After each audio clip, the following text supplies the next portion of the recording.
Hello book lovers.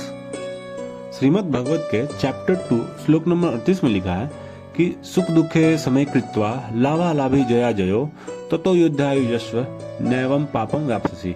अर्थात कि सुख दुख को समान मानकर लाभ हानि जय पराजय का विचार किए बिना यदि तुम युद्ध करोगे या कोई भी कार्य करोगे तो तुम पाप के भागी नहीं बनोगे।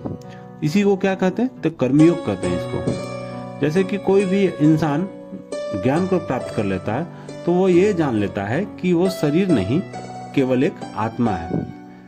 शरीर के भोग और अनुभव तो केवल मृत्यु तक ही है, अर्थात वास्तविक नहीं, केवल माया है ये सब। उसके लिए कर्म योगी बन जाना एकदम सरल हो जाता है।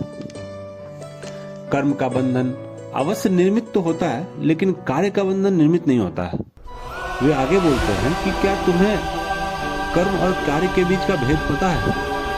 ये तो जानना बहुत जरूरी है कि सभी कर्म कार्य हैं, लेकिन सभी कार्य कर्म नहीं हो सकते। कर्म उस कार्य को कहते हैं जिसके साथ फल की आशा जुड़ी हो।